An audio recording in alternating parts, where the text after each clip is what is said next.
Breaking news చూస్తున్నాం. యాదాద్రిలో deputy CM బట్టి విక్రమార్క దేవాదాయ శాఖ మంత్రి కొండా సురేఖకు అవమానం జరిగింది.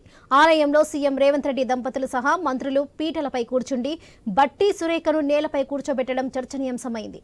సీఎం పక్కన మంత్రులు ఉత్తమ్ కోమటిరెడ్డి ఉన్నారు. విక్రమార్క కొండా సురేఖలతో అధికారుల తీర్పై ఆగ్రహం వ్యక్తమవుతుంది.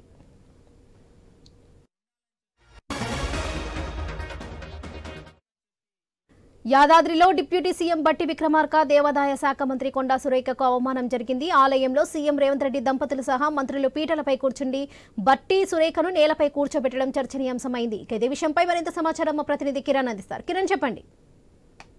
వరలక్ష్మి, నేను యాదగిరిగుట్టలో సీఎం రేవంత్ రెడ్డి తో పాటు మంత్రుల బృందం పర్యటన సందర్భంగా డిప్యూటీ సీఎం బట్టి విక్రమార్కతో పాటు దేవాదాయ శాఖ మంత్రి కొండా సురేఖకు కొంత అవమానం జరిగిందని కూడా చర్చనీయాంశమైంది.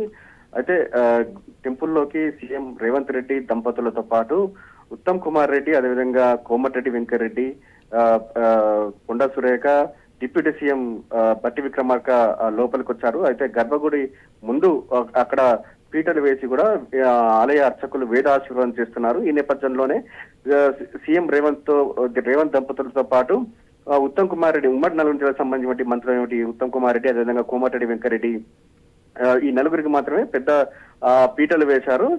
పక్కనే ఉన్నటువంటి డిప్యూటీ సీఎం బట్టి విక్రమార్కతో పాటు అక్కడ కొండా సురేఖను కింద కూర్చోబెట్టి వేద ఆశీర్వచనం చేయడంపై కూడా ఇటు ఆలయ అధికారుల వైఖరిపై కూడా ఇటు మంత్రులు, వారి అనుచరులు అయితే కొంత అభ్యంతరం అయితే వ్యక్తం చేస్తున్నటువంటి పరిస్థితి అయితే ఉందని చెప్పొచ్చు. ఈ ఘటన తర్వాత కూడా ఇటు ఆలయ అధికారులను డిప్యూటీ సీఎం తో పాటు కొండా సురేఖ మందలిచ్చినట్టు కూడా తెలుస్తా ఉంది. ప్రోటోకాల్ పాటించకుండా నిర్లక్ష్యంగా వ్యవహరిస్తున్నారంటూ కొంత ఆగ్రహం అయితే వ్యక్తం చేస్తా ఉన్నటువంటి పరిస్థితి అయితే ఉంది. అయితే వీరు డిప్యూటీ సీఎం బట్టి విక్రమార్కతో పాటు కొండా సురేఖ కింద కూర్చున్నటువంటి ఫొటోస్ ఇప్పుడు సోషల్ మీడియాలో వైరల్ కావడంతో కూడా ఇటు దళిత సంఘాలు కావచ్చు, బీసీ సంఘాలు అయితే కొంత ఆందోళన వ్యక్తం చేస్తా ఉన్నటువంటి పరిస్థితి అయితే ఉందని చెప్పొచ్చు. ఎందుకంటే ఓసీ సామాజిక వర్గానికి సంబంధించిన మంత్రులు పైన కూర్చోవడం, అదేవిధంగా దళిత బీసీ సామాజిక వర్గానికి సంబంధించిన ఒక మహిళా మంత్రి కింద కూర్చోవడంపై కూడా కొంతమంది అభ్యంతరం వ్యక్తం చేయడంతో పాటు ఆందోళన కూడా వ్యక్తం చేస్తా ఉన్నటువంటి పరిస్థితి అయితే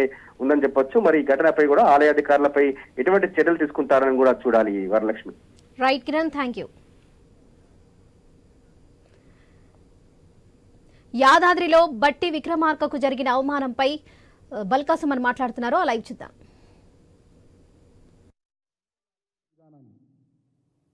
ఫాసిస్టు ధోరణిని, ఆయన వ్యక్తిత్వాన్ని, ఆయన నయా దేశ్ముఖ్ ఆలోచన సరళిని తెలంగాణ సమాజం కూడా గమనించాలి, అర్థం చేసుకోవాలని చెప్పి సందర్భంగా నేను విజ్ఞప్తి చేస్తాను. Thank you.